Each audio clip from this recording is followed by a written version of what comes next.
Déjenme les cuento un poquito de lo que hacemos y el por qué le quiero dar este énfasis al tema de análisis financiero. Durante varios meses del año 2019, nosotros, después de estudiar la carrera, mi socio y yo, intentamos incursionar mucho en el tema de la consultoría financiera, sobre todo el tema de la consultoría corporativa. Nos dábamos a la tarea de llegar con los negocios, de venderles análisis financiero. ¿Qué puede contemplar el análisis financiero corporativo? Múltiples cosas: estructura de capital, proyección financiera, análisis de costos, proyección de ventas, muchísimas cosas, ¿no? Y todo esto, al menos en mi país, es muy complicado que alguien lo haga realmente con un objetivo de estrategia, ¿no? De tratar de predecir algo que se va a venir. Entonces llegábamos a vender esto y la gente, quien se impresionaba por lo que hacíamos, decía: órale, me late que me hagas análisis financiero, pero pues, ¿cómo empezamos, no? ¿Qué se tiene que tener para poder llegar a eso? Y, por cierto, todo el mundo siempre mencionaba al contador, ¿no? El contador es el que tiene los números, el contador es el que tiene todo, entonces, pues tú dime qué le pedimos al contador. Bueno, resulta que para poder hacer análisis financiero, sobre todo la proyección financiera, es necesario que tengas un histórico de por lo menos tus ventas. Y el tema es que muchos emprendedores, aunque les va bien, muchos empresarios, aunque les va bien, no saben realmente cuánto están ganando. Si yo ahorita les preguntara a los dueños de negocio cuánto ganaste el año pasado, un porcentaje de poco más del 60% tal vez podría decirnos que saben exactamente cuánto ganaron en todo el cúmulo del año, ¿no? Y eso 3, 4 meses después de que enteraron bien sus números. Si le preguntara a un empresario: oye, ¿cuánto ganaste el mes pasado? Muy pocos sabrían decirte cuánto ganaron. Si le preguntaras: oye, ¿cuánto ganaste la semana pasada? Son muchos menos, ¿no? ¿Cuánto estás ganando en tiempo real? Pues son muy pocos. Entonces, nosotros tratábamos de tener esos históricos de los empresarios y nos dimos cuenta de que muy poca gente los tenía, así que decidimos construirlos.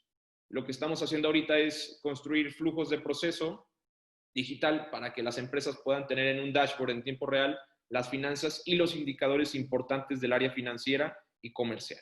Entonces, quiero enfatizar un poco en lo que nosotros hacemos para tratar de aterrizarlo a la interpretación que debiera de tener un emprendedor sobre sus números básicos. Y quiero comenzar explicando que vamos a abordar 3 estados financieros básicos.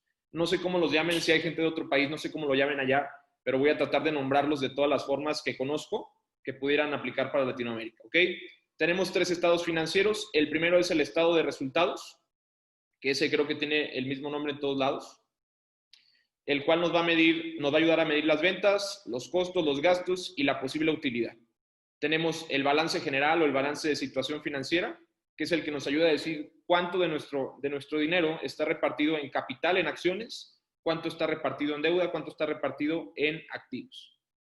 Y el estado de flujo de caja o el flujo de efectivo, que es el que nos ayuda a medir en qué momento entra el dinero, en qué momento sale y con cuánto nos quedamos en determinado periodo. Realmente los estados financieros son complejos de entender, no mucha gente sabe leerlos, son aburridos, son poco atractivos, no comunican mucho. Si los ves, son tablas con números que no tienen mucho sentimiento. Lo ideal siempre es tratar de graficar esta información para que te pueda decir algo. Y lo ideal siempre sería que esa información pudiera estar preformulada para que tú midieras indicadores. Las ventas por sí solos, por ejemplo, no nos dicen mucho.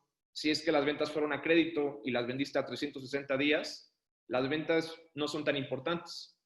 Los costos, si son altos, no es bueno o es malo si no tienes un poco más de información para contrastarlo. Un gasto fijo, un gasto fijo alto, un gasto fijo que sea pequeño, no dice nada si no lo contrastas contra cuánto es tu variable, contra cuánto es tu ingreso. La utilidad por sí sola tampoco es un tema importante si no hablamos del flujo de caja. Entonces, el tratar de entender los 3 estados financieros principales al mismo tiempo y darles una interpretación en conjunto es lo que puede ayudarte a ti a decir si realmente tu negocio va por el bueno o mal camino. Ojo, no importa que tu negocio ya esté operando, que este análisis lo puedas hacer sobre algo que ya pasó, sería interesante. Aunque bien, si lo haces sobre algo que ya pasó, definitivamente tu negocio está vivo, ¿no? Estás todavía entendiendo números de algo que no estuvo tan mal, quizá. Pero lo importante siempre es poder tratar de predecir esto, aunque no es futurología, aunque el financiero realmente no predice el futuro, sí tratamos de mitigar el riesgo de lo que pueda suceder. Y partimos de la premisa de que no puedes mejorar lo que no puedes medir. Entonces, es importante tratar de hacer esto hacia el futuro y sí también hacerlo hacia el pasado. Otra cosa que quiero contarles es que muchas de las empresas en Latinoamérica, más bien muy pocas de las empresas en Latinoamérica, tienen una reunión anual de resultados. Y las que lo tienen muestran resultados. Pocas son las que se sientan a ver los planes de inversión futura que se vienen hacia el siguiente año, la tasa de crecimiento estimada, los objetivos particulares y planes de acción que vayan ligados a estos números y a estos indicadores. Tal cual la función del financiero es proyectar y medir escenarios futuros para tratar de alcanzarlos y bajo cierto tiempo, bajo cierto esquema de límites, ¿no? De que cada mes vamos a medir o cada trimestre vamos a volver a medir, tomamos la información real y la contrastamos contra la proyectada para ver si los objetivos se alcanzaron. Y en función de eso, muchas de las grandes compañías es donde plantean sus objetivos sus bonos de compensación, ¿no? Bajo sus líderes. Entonces, vamos a dirigir esto en tres objetivos principales. Vamos a tratar de leer de una manera práctica los estados financieros. Vamos a tratar de interpretar cuál es el verdadero capital en mi negocio o cuál debiera de ser. Y vamos a entender o responder a la pregunta, ¿en qué momento sé si estoy ganando o si voy a perder? Ok, los estados financieros miden la riqueza y con riqueza fríamente nos referimos a todo lo que pueda tener un valor en el mercado, ¿no? Las finanzas hablan regularmente de temas monetarios. Entonces, a través de estos tres estados financieros vamos a medir la riqueza desde múltiples ópticas. Es importante que tengamos claro esto. Todos nos pueden dar un dato de riqueza, pero es importante entender que algunos nos lo van a dar de manera asíncrona, es decir, que no va a ir en relación con el tiempo en el que suceden, y que otras nos van a dar una fotografía y tienen otras múltiples funciones. O sea, basarnos en uno solo no tiene sentido, tenemos que integrar los tres. Vamos a empezar con el balance general. Voy a tratar de explicar esto como si ustedes no tuvieran idea de lo que es la contabilidad. Si hay alguien que ya sepa de contabilidad, pues excelente. Si hay alguien que sepa de finanzas, mucho mejor. ¿Qué es el balance general? Es una fotografía de tu negocio, de cómo tienes repartido la cantidad de activos versus el dinero que debes. Vamos a tratar de interpretar un poco más esto. En la siguiente diapositiva tengo esta pequeña división que nos dice que el balance general tiene dos partes. El 50% es todo lo que yo poseo y el 50% es su contraparte a quien yo le debo. Es decir, si yo compré una camioneta, es de uno de los socios y podría ser parte del capital, su contraparte. Si yo compré una camioneta y la debo, es parte de mi pasivo. Es decir, esa camioneta la tengo que pagar todavía al banco. Entonces, todo lo que yo poseo de este lado todavía lo debo a alguno de estos actores, ya sea a un pasivo, a alguien que me prestó, o a alguno de los socios. Es parte del capital de la empresa. Entonces, no importa cuánto llegue a crecer la empresa, no importa cuánto llegue a valer tu negocio, siempre tenemos que tener esta relación del 50-50. Si hay algo que no cuadra en el 50% y 50% es porque estás metiendo mal tus números, faltó declarar algún ingreso o algún egreso, y por eso no nos da el 50%, pero matemáticamente siempre debe de dar, no importa el tamaño de tu negocio. ¿Ok? Ahora, lo que está en rojo es el capital, es la sangre del negocio, es lo que aportan los socios o lo que aportaste tú si eres el único socio. Y el pasivo es todo lo que debemos, no importa si lo debemos para el día siguiente o lo debemos para dentro de 5 años. Todo lo que debamos y no sea parte de los socios es pasivo. Y el activo lo podemos dividir en muchas partes, ¿no? Pero ahí pueden entrar edificios, pueden entrar terrenos, pueden entrar coches, pueden entrar equipo de cómputo, pueden entrar las cuentas de banco, la caja chica que tengas, todo lo que sea un activo va a entrar de este lado izquierdo. Ahora, ¿qué es lo ideal que pudiéramos tener? ¿Cuál sería el escenario ideal para arrancar un negocio? Voy a poner esta imagen que está aquí, en donde el capital creció un poquito. ¿Qué creen ustedes que sería lo sencillo para un emprendedor? Voy a poner un ejemplo que quiere vender sneakers, que quiere vender tenis. ¿Qué creen que sea lo más sencillo para arrancar? Ojo, voy a poner un poquito más de contexto. Tengo 20 años, imagínense que tengo 20 años, que acabo de salir de la universidad, no tengo mucho capital, no tengo mucha experiencia, no tengo muchos conocidos, pero sé tremendamente cómo manejar una tienda en línea, sé tremendamente cómo manejar una página de redes sociales. ¿Cómo creen que sería el escenario más sencillo para arrancar? ¿Cuál sería mi fuente de financiamiento más sencilla? ¿Qué sería lo que se recomendaría? ¿Qué creen ustedes? ¿Que sería ir a endeudarme con el banco? ¿Sería lo más sencillo si tengo 20 años? No, Posiblemente sería lo más complicado, ¿no? no, A lo mejor hacer mucho más preventa, ¿no? complicado. ¿Hacer preventa? Sí. Eso está excelente. Eso va incluso un poquito más allá. Y va a entrar ahorita en lo que voy a responderles. Pero eso es algo excelente, la preventa. Vender sin tener todavía el producto. Pero imaginen que no tengo preventa. Imaginen que lo que quiero hacer es tratar de arrancar lo antes posible y tratar de llegar lo más lejos posible en el menor tiempo posible. ¿Cuál es el escenario ideal? Bueno, este que está aquí. Más bien, este es el no ideal, disculpen.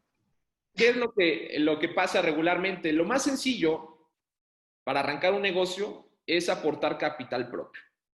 No importa cuánto, no estoy hablando de cuánto sea el capital.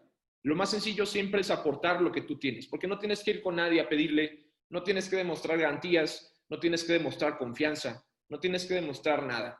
Así tengas 10,000 pesos mexicanos nada más para arrancar, es lo más sencillo. Utilizar tus ahorros, tu cochinito, eso es lo más fácil de hacer. No es lo ideal.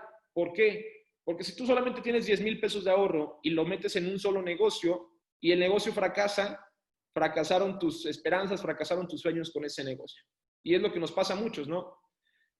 Regularmente cuando tenemos 15, si alguno de ustedes fue emprendedor desde muy pequeño, 15, 16 años, 17 años, ya han fracasado 1, 2 o 3 negocios, es porque le apuestan todo su capital al primer negocio y eso es un error. ¿Qué deberíamos de hacer? Bueno, antes de eso, ¿qué sería lo segundo más sencillo de hacer? Lo segundo más sencillo de hacer es, sí, otra vez, tener esta estructura de capital, en donde, disculpen, aquí el número debería ser 75,000, que fuera el 75% en capital.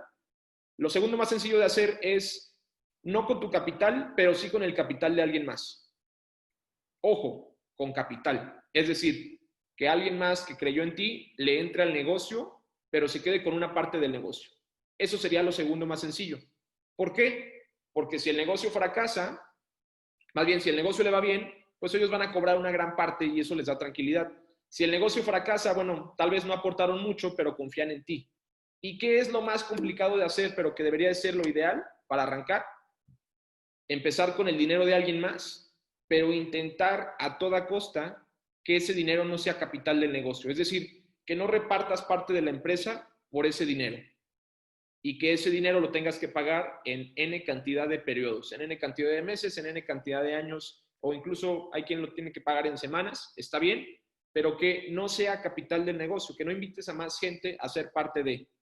No por el dinero. Siempre que invites a un socio, debes de considerar que tenga algo más allá que el dinero.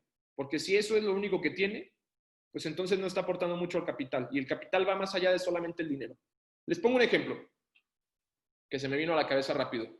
Imaginen que tienen un socio, que ustedes tienen 20 años para este negocio de sneakers, ¿ok? Tienen un socio, pero este socio te dice, oye, pues yo me quiero ir a estudiar la maestría a España, ¿no? Durante 2 años. Ah, ok. Y te dice, oye, yo voy a manejar las redes sociales por allá, yo voy a estar como tratando de hacer alianzas, lo típico que te dice un socio, ¿no? Que es tu mejor amigo. Pero tú realmente te quedas aquí con la operación, te quedas aquí tratando de vender, te quedas aquí en lo complicado. Y resulta que este cuate, por el tema de los horarios y por el tema de que está lejos, pues no hay mucha sincronía con lo que están haciendo. Entonces, bueno, él tranquilamente se dedica a sus estudios allá, tú por acá te partes el lomo en tratar de que este negocio salga adelante, y a lo mejor al inicio cada quien le puso 10,000 pesos mexicanos nada más, y ese era el capital del negocio. ¿Cuánto es la participación accionaria de esta persona? Sería el 50%. Él es socio del negocio por 50%, aunque él estaba estudiando en España su maestría, y tú estabas aquí partiéndote el lomo.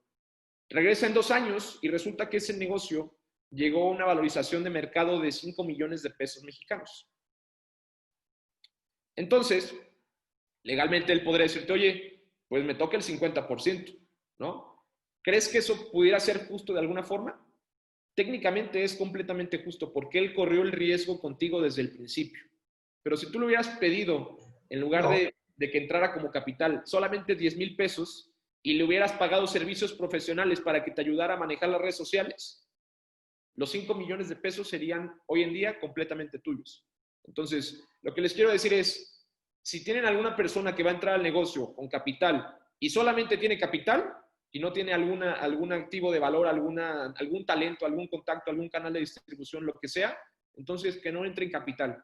Mejor páguenle lo que le tengan que pagar por honorarios y pidan prestado en el banco, sin importar que esta fuera una tasa de interés del 500% anual.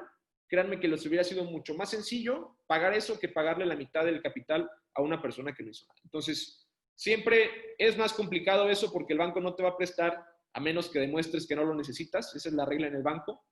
Aquí en México, para una persona de mi edad aproximadamente, yo tendría que dar una garantía 4-1 y todavía tendría que tener un aval para que me prestaran la cantidad de dinero que estoy buscando.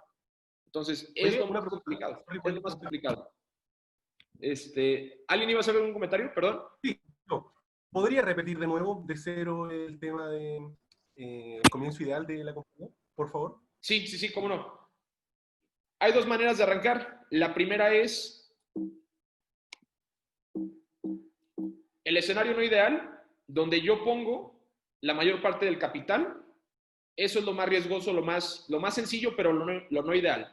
¿Por qué? Porque estoy arriesgando todo mi patrimonio, porque no estoy endeudándome, no me estoy apalancando de nadie. Eso es lo más complicado. Lo segundo, que tampoco es ideal, es que invites a algún socio y entre los dos pongan capital. Para resumir a grandes rasgos, esto es, no busques capital, busca un pasivo, busca apalancarte de alguien más, de ahí el término apalancamiento. Y es que suena feo, pero es que hay que utilizar el dinero de los demás, ¿no? Y hay que tratar de dar lo menos posible de nosotros, perdón. Entonces, si la persona te pide una tasa de interés muy alta, no importa que la tasa de interés sea alta, es mucho más caro conseguir capital y tener que estar pagando en el futuro dividendos que pagar una tasa de interés altísima. Entonces, además, ¿cómo sé que una tasa de interés es buena o es mala o si la voy a poder pagar? Es muy sencillo, mi amigo. Dedícate a hacer una proyección financiera donde consideres todos los costos financieros de un crédito y que sepas si lo vas a poder pagar o no. Para eso es la proyección financiera. Entonces, de ahí es el identificar si una tasa es alta o es baja, ¿no? De poder hacer proyección financiera. No de que si al compadre le dan una tasa menor o a otro sector productivo le dan una tasa menor. No, enfócate en la tasa que te dan a ti y proyéctala para ver si es redituable o no es redituable. ¿Ok? Trata de no conseguir capital, sino conseguir pasivo. ¿Por qué? Además, el conseguir capital se vuelve muy complicado cuando todavía no haces ventas. Y lo que queremos hacer de corto plazo es poder validar una idea de negocio y qué mejor que sea con dinero propio y dinero prestado. Ahora, vamos del otro lado del balance general, los activos, lo que yo poseo físicamente, ¿no? ¿Cuál es el escenario ideal para arrancar? ¿Qué debo de comprar en activos? Hay que apostar por todo aquello que genere más valor en el corto plazo. ¿Por qué? Esto nos lleva a si generamos valor en corto plazo, tenemos una empresa que está a 2 pasos de poder ser escalable, porque es una empresa ligera, porque ya validó algo, porque tiene valor sin mucho dinero, sin mucho capital. Vamos a aterrizar esto. El activo se divide en 2 partes generales. Tiene muchísimas más divisiones y temas contables más aburridos y complejos, pero para entenderlo como emprendedor es la siguiente. El activo a corto plazo es todo aquello que yo debo en un periodo menor a los 2, que yo tengo, contemplado que ingrese en un periodo menor a los 12 meses. Es decir, todo el dinero que va a entrar en un tiempo menor de 12 meses va a estar como pasivo de corto plazo. Todas las cuentas por cobrar que yo pueda cobrar en menos de 12 meses van a estar de este lado. Y todo lo de largo plazo se refiere a aquello que es más robusto, que es más complicado de liquidar. Por ejemplo, un terreno, por ejemplo, un coche, por ejemplo, activo de equipo de cómputo, etcétera, etcétera. Entonces, ¿qué es lo que debemos de buscar? El escenario común y el no ideal es que la gente se dedique a comprar activos fijos para validar su negocio.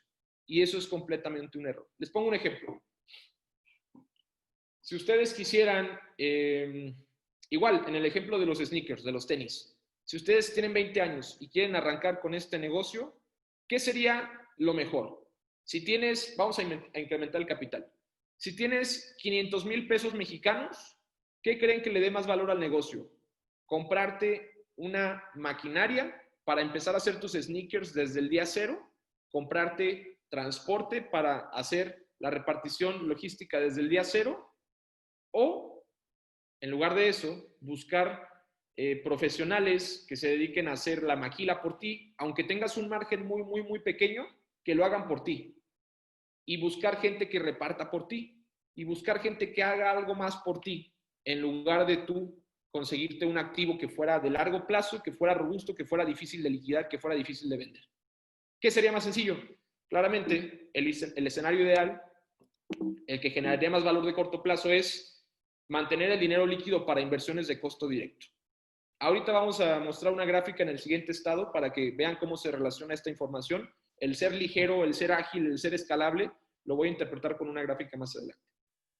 Si tú utilizas esos 500,000 pesos en pagar marketing de influencers, en pagar una buena página web que te cobre por comisión de venta, como lo es Shopify, si tú pagas, en lugar de comprar las camionetas o el equipo de reparto, empiezas a diseñar un buen branding, una buena estrategia digital y empiezas a hacer cosas que sean mucho más de corto plazo, el negocio tiende a ser más escalable. Y amigo mío, te recomiendo eso también, porque si tú validas en el corto plazo que tu negocio funciona, aunque tu margen sea muy pequeño o sea nulo, estás a 2 pasos también de poder acercarte a cualquier inversionista que ahora sí te pueda impulsar con una gran cantidad de capital, te pueda impulsar con una gran cantidad de red de contactos y te puede impulsar con muchísima experiencia sobre el tema.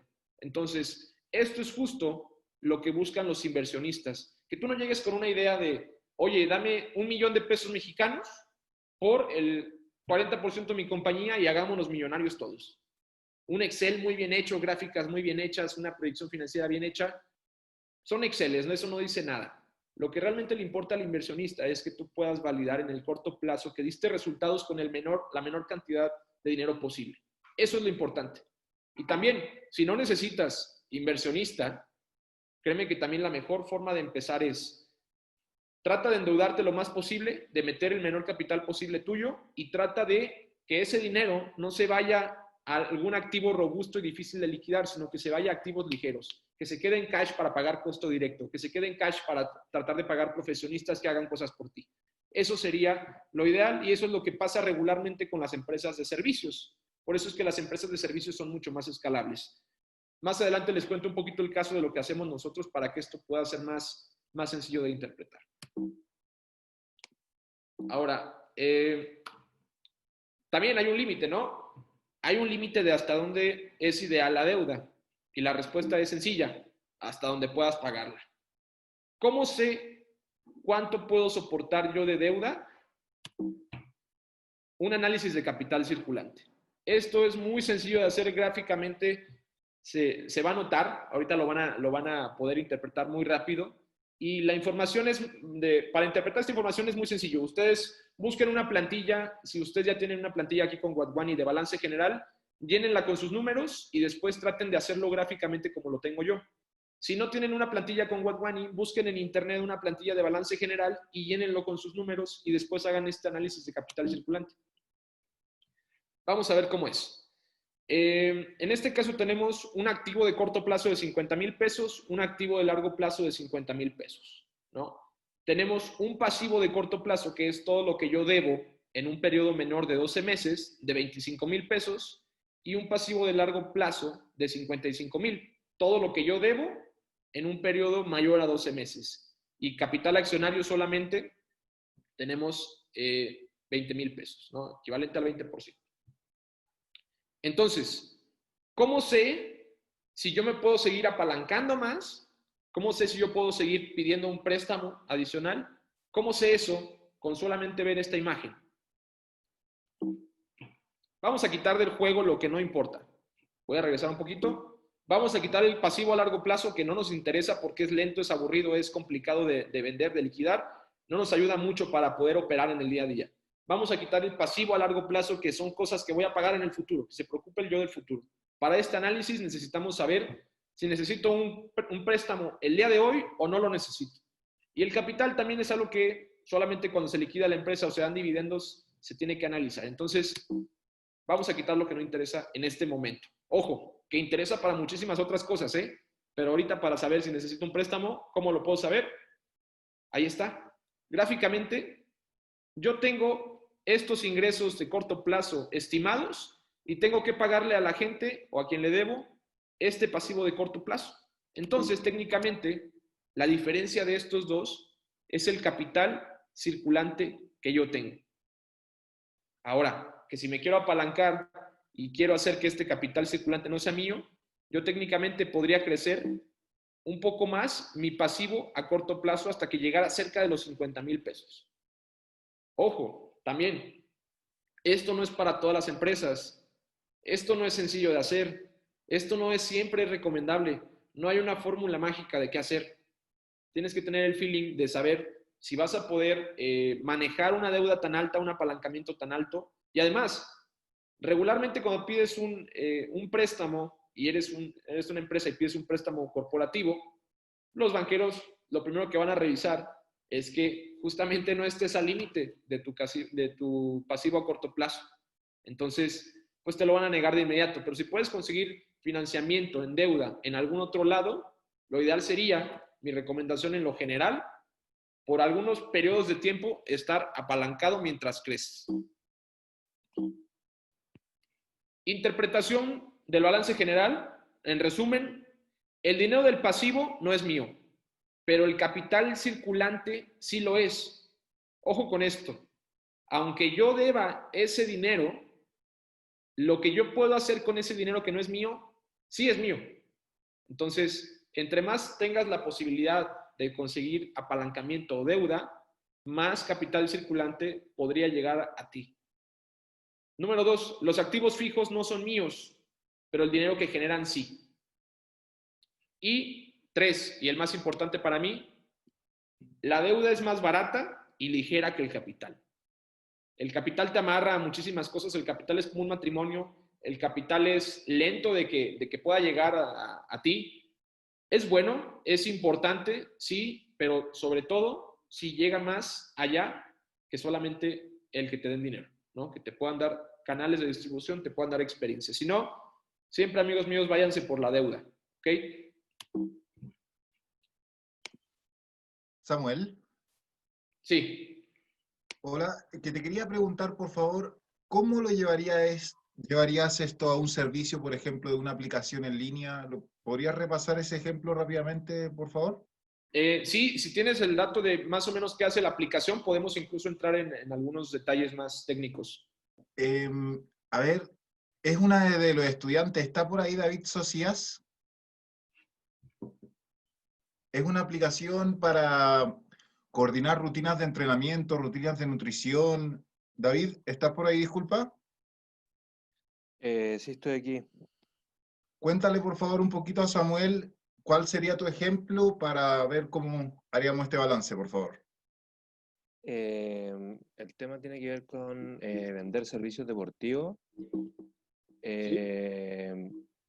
a todo lo que son los coaches y quienes dan, o sea, prestar servicio a quienes dan servicios deportivos como clase online o clase, digamos, de rutina física. O sea, tu mercado es gente como yo que está aquí ahorita encerrado en su casa y de Claro, alguna forma pago yo una iguala mensual por recibir tus rutinas, ¿no? Y claro, pero no por mensualidad, sino que por venta directo de servicio, en el fondo. Ok, entonces es por uso, ¿no? No, Por no es uso, exacto. obligatorio, no es una suscripción. Muy bien. Exacto. Bueno, de entrada, tenemos que analizar, igual no nos digas tus números, David, pero sí de entrada tenemos que analizar cuánto capital tienes tú, ¿no? Voy a poner un número. Tú tienes 20,000 pesos mexicanos para hacer lo que quieras hacer, ¿no? ¿Tienes cuántos años, David? 33. 33. ¿Tienes buena historial crediticio? Sí, Ok, perfecto. Entonces, tienes 20,000 pesos mexicanos de capital y tienes un excelente historial crediticio. disculpa, Ahora, el 20.000, ¿cuántos son en dólares más o menos? Para en entender. dólares estamos hablando de, pues ahorita serían unos $1,000, igual y un poquito Perfecto. Menos, ¿va? Entonces tenemos $1,000 en capital y tienes un excelente capital, historial crediticio. Lo primero que tenemos que determinar aquí es qué es lo que vas a utilizar para financiarte. Y tenemos que ir hacia lo que no es tuyo. Entonces, tratar de poner la menor cantidad de capital. Si lo puedes disminuir y dejar un colchoncito para ti, sería lo mejor. Y el resto de lo que necesites, lo tienes que conseguir prestado. Eso sería lo ideal. Ahora, ¿cómo sé cuánto necesito? Bueno, vamos al otro lado del balance. ¿Qué es lo que necesitas tú? Y aterrízanoslo para poder lanzar el negocio, o si el negocio ya está operando, ¿qué es lo que has hecho para que el negocio pueda? Más que nada el tema del, digamos, capital intelectual o software es lo más importante en este momento porque hay una prestación de servicio, pero igual como estoy en una etapa de validación tampoco tengo claro cuáles son los costos, digamos, finales de que voy a necesitar implementar. O sea, no estoy todavía 100% seguro en cuál va a ser la inversión total. Ok, en el fondo. mira, necesitas empezar ya. Eso sería lo ideal. Si te esperas a que tengas la aplicación, si te esperas a que tengas el recurso, el apoyo, el nivel técnico para poder desarrollar esta app o algún socio que te la pueda hacer, va a tardar muchísimo tiempo y no es conveniente esperar a eso. Lo que tú necesitas hacer es iniciar ya. ¿Qué puedes hacer en lugar de invertir? No sé cuánto te vaya a costar la aplicación, pero yo estimo que ¿qué será? Unos 3,000 a 5,000 o más dólares, ¿no? Desarrollarla. Y tal vez no sería, como decíamos aquí en el ejemplo, no sería lo que te va a dar. Disculpa, Samuel, él la está codificando, ¿no es cierto, David? Perfecto, Sí, perfecto. yo desarrollo. Bueno, ok, vamos a cambiar un poquito el esquema entonces. ¿No sería lo ideal para apostar en el corto plazo que desarrollaras una aplicación, David? No importa que seas tú o que sea alguien más. No sería lo ideal en el corto plazo. Si lo quieres seguir haciendo y lo tienes estimado para el mediano plazo, está excelente. Pero ahorita no tiene caso estar programando una aplicación si todavía no validaste quién es tu mercado, si todavía... ¿Y cómo puedes validar esto? ¿Cómo puedes validar quién es tu mercado? La mejor forma de hacerlo, y de hecho la única forma real de validar un mercado es vendiendo. Entonces, no sé si ya tienes ventas o no, y ahorita me respondes estas preguntas, pero lo que necesitas hacer urgentemente es vender ya. La tecnología es lo último que debe de llegar. Primero debe de llegar la validación, ¿no? Hay negocios en Estados Unidos muy interesantes que han validado de múltiples formas. Te puedo contar alguna que he escuchado por ahí. Había un servicio de lavandería en Estados Unidos en donde supuestamente tú llegabas al negocio, metías tu ropa en una máquina súper novedosa que estaba pegada en una pared y a los 5, 15 minutos, no sé, bueno, tú ponías dinero, pagabas evidentemente, regresabas en 15, 10 minutos y tu ropa estaba planchada, estaba doblada, estaba empaquetada y la propuesta de valor de este negocio decía que la máquina lo hacía todo y por un muy bajo costo. ¿Qué pasaba del otro lado? Que en esa pared falsa había un montonal de gente del otro lado, en friega agarrando las cosas, se ponían a planchar, se ponían a doblar y regresaban la ropa para hacer parecer a la gente que esto era un servicio completamente hecho por una máquina. Cuando se dieron cuenta de que fue negocio, ya consiguieron inversión a través de justificar que ya habían vendido N cantidad de dólares, ¿no? Pero si hubieran llegado con un inversionista y decirle, oye, yo tengo una máquina que dobla ropa y bla, bla, bla, bla, bla, híjole, pues no sé si creerte que tu máquina haga todo eso, o no sé si creerte que la gente lo quiere, ¿no? Pero una vez validando y vendiendo, aunque no hayan desarrollado nada, fue lo más sencillo para poder conseguir capital. Entonces, aterrizado a ti, si eres programador y tú lo estás desarrollando, está excelente, pero considera que antes de llegar al punto de tener la aplicación terminada, debiste de haber validado que la gente realmente quería el servicio. Entonces, ¿qué puedes hacer aterrizando todo esto? Puedes hacer una página en ClickFunnels, puedes hacer una landing page, puedes hacer contenido digital que te genere valor, que te genere viralización, que te genere ventas irresistibles, que empieces a generar actividad, alianzas. que todo ese dinero que tienes ahorita en capital y que pudieras conseguir en pasivo se vaya enfocado a valorizar la marca de corto plazo y que en cuanto tengas lista la aplicación podamos decidir si esa aplicación es el mejor método de conectarte con el cliente o no. Mucha gente no le gustan las aplicaciones, ¿no? A mucha gente preferirían un link en algún lado, una landing que esté todo el tiempo ahí para poder utilizar su servicio. Digo, no quiero generalizar ni por países, ni por edades, ni por nada, pero quizá la aplicación no sea lo inmediato. Y si sí lo es, pues entonces lo sabrás en el mediano plazo. Pero ahorita lo importante no es validar que la aplicación funcione. Lo importante es validar que el mercado quiera esa aplicación. Entonces, eso es lo que debemos de hacer, pensar en el corto plazo, para poder validar lo que viene en el mediano y en el largo plazo, ¿no? Imagínate que no funcionara y dedicaste N cantidad de meses a desarrollarla, cuando lo que debimos de haber hecho era validar antes, e incluso después puede ser que tú no la desarrolles, que le pagues a alguien más por hacerlo, ¿no? Esa sería mi recomendación. Creo que me fui un poquito largo.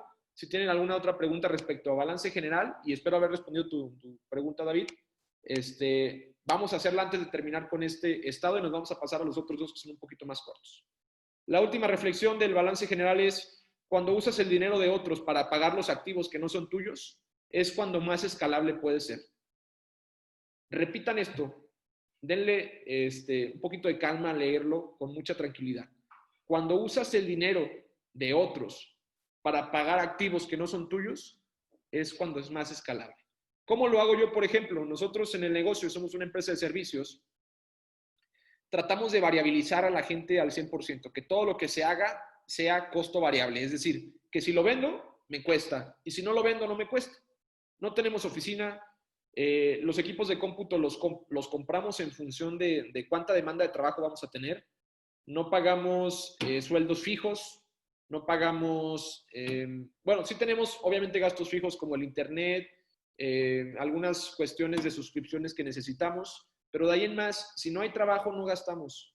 Pero si hay mucho trabajo, estamos ahorita consiguiendo más mano de obra que nos ayude a maquilar los dashboards de resultados que hacemos nosotros en Field Group Business Intelligence. Entonces, deberíamos de tratar de mudarnos a trabajar con el dinero de otros para pagar activos que no son nuestros. Eso sería lo ideal. ¿Alguna pregunta en este punto que quisieran comentar antes de pasar al siguiente?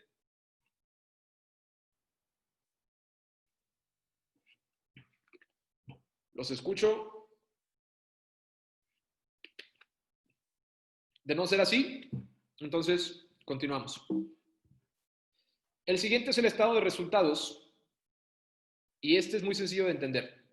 ¿Por qué? Bueno, tú mides todas las ventas que tuviste, menos todo el costo directo o costo variable que tuviste, y después le restas los gastos fijos obligados que tienes, y eso te da tu utilidad. Vamos a regresar otra vez al ejemplo de los sneakers, al ejemplo de los tenis, para ver cómo sería. Yo vendí, no tengo aquí los números, no le puse números, pero yo vendí $500,000 mexicanos, o vamos a ponerlo en dólares. Yo vendí, ¿cuántos serían dólares? Yo vendí $25,000 este año, tal vez un número bajo. De costo variable, ahorita como mi negocio acaba de arrancar, yo tengo el 80% de costo variable, es decir, los insumos que me tomaron para poder fabricar esos sneakers. Entonces, es bastante alto el 80%. Pero mi gasto fijo es apenas del 5% de lo equivalente a las ventas. Entonces, tendría técnicamente ahí un 15% de utilidad de esos $25,000. ¿Qué es lo recomendable en el corto plazo? Que el variable sea el que más alto sea. O sea, que no importa que esto sea muy alto, pero que esto sí sea muy, muy, muy bajo. Si los dos son altos, estamos quebrados y de hecho el negocio ni siquiera va a arrancar, te vas a dar cuenta de que está mal cuando no puedas pagar. Tiene que haber uno más alto que el otro, pero al principio siempre es mejor, para que el negocio sea escalable, que el variable sea el que está por encima del fijo. ¿Ok? Más adelante, dependiendo del giro de tu negocio, puedes reconsiderar en que lo fijo sea un poquito más alto que lo variable o que estén más o menos empatados, pero lo variable siempre debe de ser más alto al inicio. Y vamos a ver un ejemplo. Así es como se vería una gráfica de un negocio escalable que conforme más vende, más costo directo o costo variable tiene. ¿Ok? Entre más pides si tú vendes t-shirts o vendes alguna prenda de ropa, entre más compras, mejor precio te dan. Entonces, técnicamente, conforme van creciendo tus ventas, tu costo variable tiende a disminuir un poquito en porcentaje en relación de las ventas, porque te empiezas a volver escalable y eso es lo ideal. ¿Ok? Ahora, si le agregamos el gasto fijo, que serían lo que estás obligado a pagar, que técnicamente no es un gasto fijo, o sea, no siempre va a ser lo mismo, es fijo cuando lo analizamos en un periodo determinado, pero imagínenlo más como una escalera. Y de hecho me gusta graficarlo un poquito más así, un poquito más real. El gasto fijo durante un periodo es fijo, es lo mismo, pero conforme vas avanzando va requiriendo más de lo mismo. Si tú tenías un local para vender estos sneakers y este local te generaba un gasto fijo, el siguiente periodo, tu gasto fijo, si tienes otra sucursal, va a incrementar. Entonces, técnicamente no es fijo, pero así lo conocemos un poquito más porque no va pegado al cuánto vendiste. Si lo viéramos en negativo y las ventas cayeran, ese gasto fijo se queda ahí y es ahí de donde viene el fijo. De que está, vendas o no vendas, no de que se mantenga en el tiempo. ¿Ok? Ahora, vamos a ver cómo se ve gráficamente un punto de equilibrio ideal o cómo debieran de ser. Hay dos maneras de analizar el punto de equilibrio. Cuando ya sucedió, cuando ya tienes una gráfica de tus ventas, de tus costos, de tus gastos, puedes ver cómo te fue, en qué momento pudo haber sido tu punto de equilibrio. Aquí, por ejemplo, estuviste muy, muy poco por arribita del punto de equilibrio y aquí también, pero aquí tu negocio fue donde empezó a despegar. Pero el punto de equilibrio más interesante de todos es el que analizas cuando todavía no sucede. Si yo vendo sneakers, nuevamente, y tengo mis números más o menos interpretados, podría yo decir que mis gastos fijos, si seguimos la fórmula que está aquí, ojo, gasto fijo entre precio de venta menos costo variable. Vamos a hacerlo. Si yo tengo un gasto fijo, vamos a ponerle que fueran dólares, ¿no? Si yo tengo un gasto fijo de $150,000 y solamente vendo un tipo de sneaker y quiero hacer ese análisis de punto de equilibrio por esa pieza, a mí me cuesta $220 cada sneaker y yo lo vendo en 300. Entonces, técnicamente, para yo llegar al punto de equilibrio, es decir, no ganar ni perder absolutamente nada, tengo que vender por lo menos 1,875 piezas. Sin embargo, el hacer el análisis de punto de equilibrio en un negocio que apenas va arrancando y que tiene más de un producto, pierde un poco de sentido, porque para hacer el análisis de punto de equilibrio de múltiples productos requieres de una fórmula más compleja que requiere un estadístico de qué porcentaje has vendido de cada producto en el tiempo para hacer una proyección de cuántas unidades debes de vender de cada uno. Entonces, el punto de equilibrio como tal, a mí no me gusta mucho utilizarlo porque pocos negocios venden una sola cosa. Entonces, ¿qué es lo que yo hago? Yo prefiero utilizar el estado de resultados proyectado para saber cuántas ventas estimadas voy a tener, de qué productos, con qué costo variable, en una tablita, en un estado de resultados bien aterrizado, menos el gasto fijo obligado que voy a tener en ese periodo, y me gusta más verlo de esta forma, que se vea así o incluso así como en esta gráfica. ¿Cómo hice que se viera? Son los mismos datos, ¿eh? Son los mismos datos, pero vistos de forma diferente. En esta parte los tengo por separado, el variable y el fijo están corriendo por separado, y acá los integré en una gráfica blanca donde el fijo y el variable se suman. A mí me gusta ver esto porque sé exactamente cuánto margen tuve en la operación en qué determinado tiempo. Samuel, Sí. por favor, discúlpame. En los cursos vemos muy recurrentemente que los estudiantes tienden a agregar los costos de arranque o la inversión inicial dentro del cálculo de este punto de equilibrio. ¿Podría explicarnos, por favor, por qué es erróneo eso? Los costos de arranque. Ok. Cuando un negocio arranca, vamos a ver si puedo encontrar una imagen, ¿no? Lo que quiero es reforzar por qué son solo los costos operacionales. De hecho, son los costos variables los que se ocupan para el punto de equilibrio. Este es un error muy recurrente que tenemos, Samuel. Están incluyendo los costos de arranque. en el punto de equilibrio. La inversión inicial. Ok. ¿Por qué no incluir la inversión inicial en el análisis de punto de equilibrio? Porque está siendo muy injusto con el desempeño de tu negocio en un periodo determinado. ¿A qué me refiero? Si tú pones como gasto fijo o gasto recurrente la inversión inicial, le estás diciendo a la fórmula que todo el tiempo vas a tener ese gasto continuo de reinvertir en el negocio. Entonces, para el análisis es muy injusto incluirlo. ¿Qué tenemos que hacer? Tenemos que quitar los costos de arranque y dejar solamente el gasto fijo operacional del negocio. Lo voy a tratar de poner con ejemplos tangibles, ¿ok? ¿Qué sería el gasto fijo en esta empresa de sneakers? Tengo dos opciones. Lo voy a hacer primero, como decía José. ¿Cuál es tu nombre, perdón? José. Sí, José Antonio. José está bien. José. Como José lo decía al principio. Si yo tengo esta empresa de sneakers y quiero arrancar fabricándolos, que al principio dijimos que no era lo ideal, pero bueno, vamos a ponerlo así.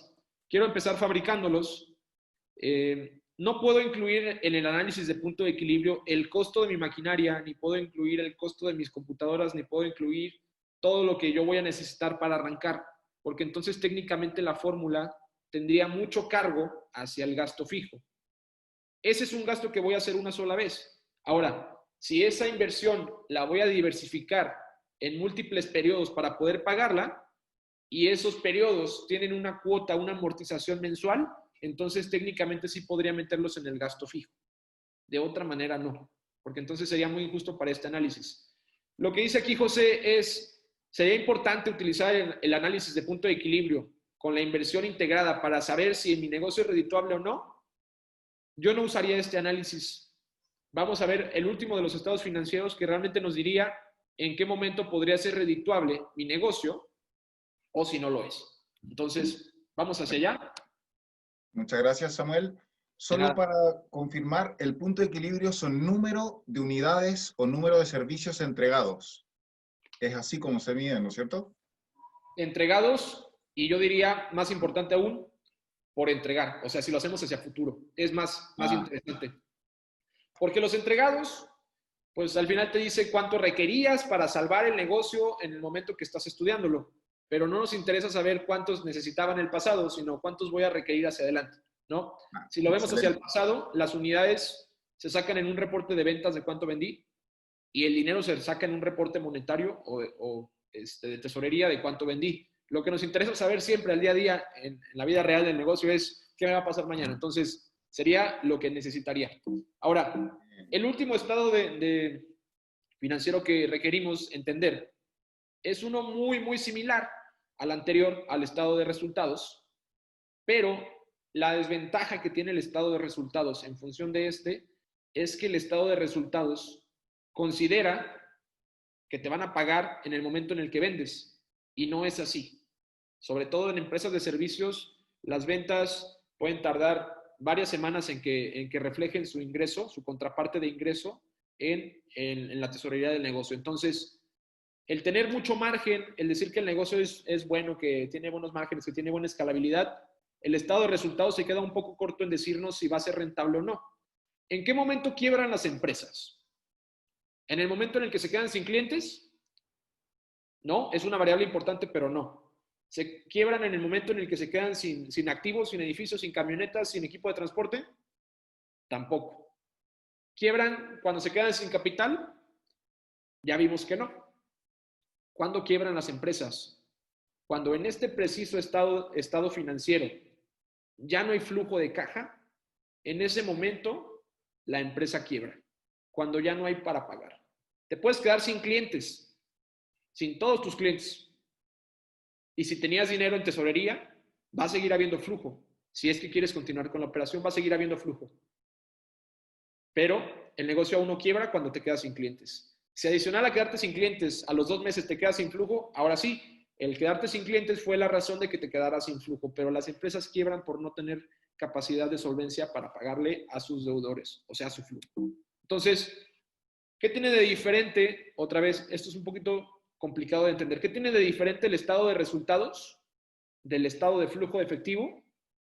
Que el estado de flujo de efectivo sí va a tomar en cuenta el momento real en el que entra y sale el dinero de tu negocio. ¿Vendiste 100 sneakers el mes pasado? Sí, pero te los van a pagar en 2 meses. Ah, ok. El estado de resultados dice que en el mes en el que los vendiste tuviste utilidad. No es cierto, no la has cobrado. ¿Cuándo la tienes? Ah, en el flujo de efectivo va a decir que en el mes 3, cuando ya lo cobraste y cuando ya pagaste tus deudas, ¿no? Si es que hay flujo, ahí lo vas a tener. Entonces, el flujo de efectivo para mí y para muchos financieros podría decirse que es el estado financiero más importante de todos. ¿Por qué? Muchos emprendedores, ojo, esto es bien común y esto incluso llega hasta ser como ridículo, sin ofender a nadie, ¿no? Pero en la proyección de flujo de efectivo, muchos emprendedores ponen flujos negativos proyectados.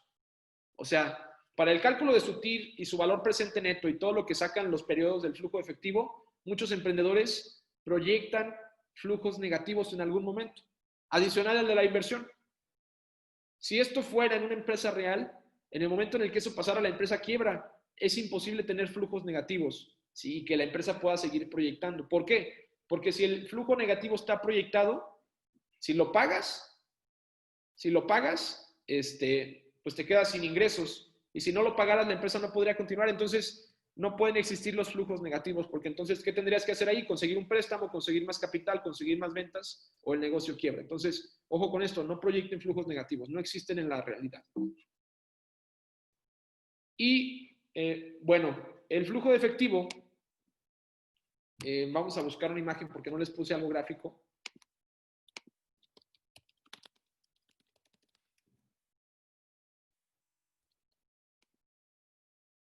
A ver si podemos encontrar algo no tan...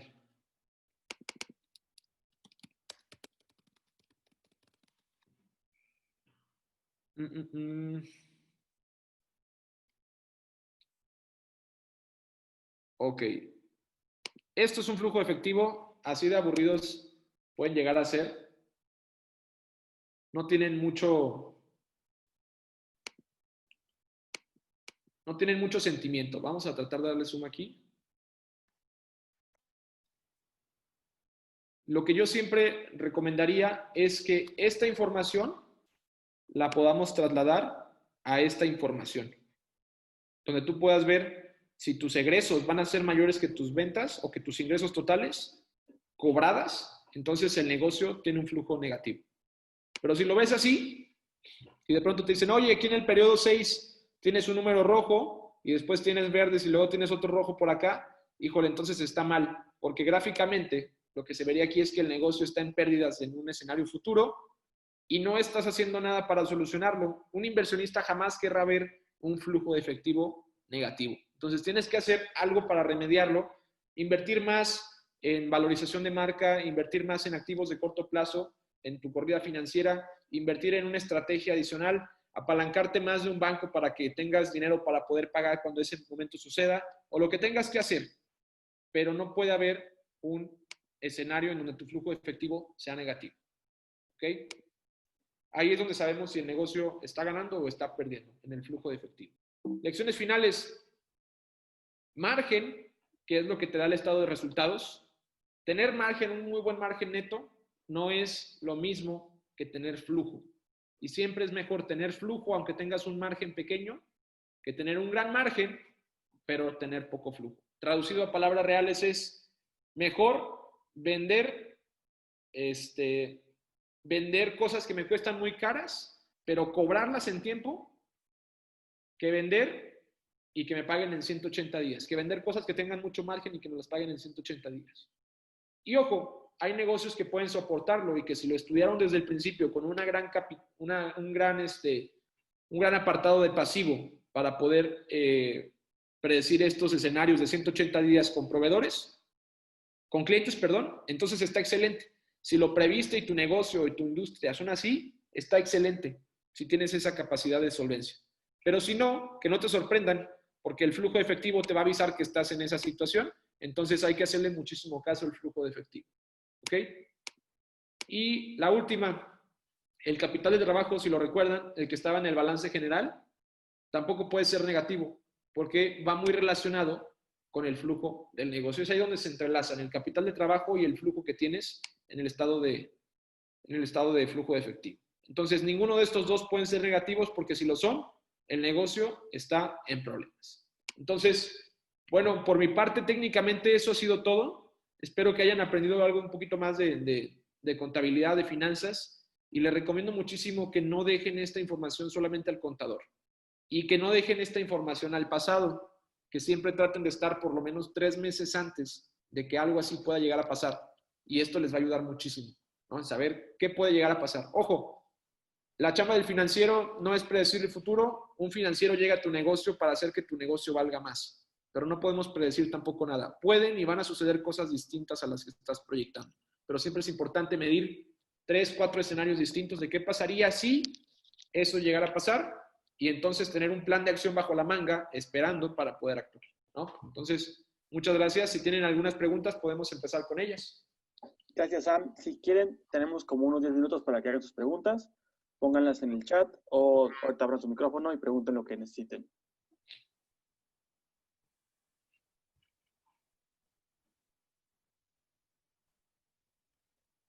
Me parece que hay una en el chat y dice así: los suscriptores, las suscripciones pagadas anualmente, como las gráficas al inicio o al final, o lo divides en los meses. No sé si puedas leernos tu pregunta, Juan.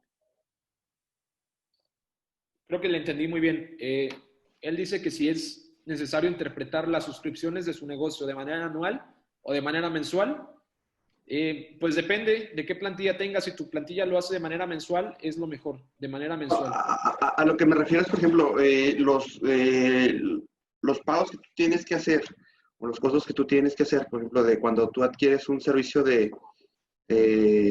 digamos, que viene siendo un costo que es fijo, pero lo haces una sola vez al año. ¿Ese dónde lo metes en tus gráficas? ¿Lo metes exactamente en el mes que ocurre o lo distribuyes el gasto para tus análisis? Ok, depende. Si es en el estado de resultados, lo vas a meter en el momento en el que lo utilizas. Si es como la distribución. Pero si es en el flujo de efectivo, se va a reflejar en el momento en el que sale el dinero. Lo más importante es analizar, si tienes que escoger y estás un poco confundido con esto, siempre analízalo en el momento en el que sale el dinero. Igual con las ventas. Las ventas analízalas en el momento en el que entra el dinero. Eso sería lo más correcto porque eso nos va a decir cuándo realmente hay flujo y cuándo no va a haber. Si pensamos en las ventas asíncronas que se cobran 3 meses después o en los gastos que se pagan una sola vez pero se pueden seguir utilizando, lo mejor sería siempre analizarlo en el momento en el que entra y en el momento en el que sale. Si lo puedes llevar a un siguiente nivel, sí estudiar ambas cosas. Pero en tu caso tendríamos que estudiar en el momento en el que sale el dinero, ¿no? Y otra cosa, ahí, si la suscripción no va ligado a las ventas, entonces tendríamos que meterlo más como un gasto fijo. ¿Ok? Ok. ¿Alguien más tiene alguna pregunta? Hay una otra en el chat. ¿Cuáles son los puntos más importantes para persuadir a los inversionistas si el MVP está en desarrollo científico y no hay oportunidad de venderlo aún? En desarrollo científico. Ok. Es un poquito lo que decíamos con la empresa de fitness, con su aplicación. Si tu negocio está en una etapa en la que todavía no puedes tener algo entregable, tendrías que tratar de validar el mercado de alguna otra forma. Por ejemplo, no sé qué tan complicado es el desarrollo tecnológico que están haciendo ustedes y en qué etapa está, o cuánto tiempo va a tardar en salir a mercado, pero si es posible hacer preventas de ese servicio o de ese producto desde ahorita, podrías demostrarle al inversionista que estás pues en una situación de poder vender rápidamente. Si te dedicas a hacer alianzas desde este momento para que cuando salga a mercado tengas los canales de distribución listos, el inversionista va a notar que tienes todo listo para que esto suceda. Al inversionista le tienes que demostrar con acciones y no con números que tienes la capacidad de poder absorber, la capacidad de poder atender al negocio que estás proyectando. Entonces, todo lo que tenga que ver con poder garantizarle al inversionista canales de distribución, poder garantizarle ventas, poder garantizarle esta seguridad, y puede ser de muchas otras formas, es lo que él quiere escuchar. No, ojo, un inversionista no quiere escuchar que cuando esto salga y se tenga listo después de que invirtió N cantidad de miles de dólares en el negocio, que estos van a ser los números, porque eso no es cierto, ¿no?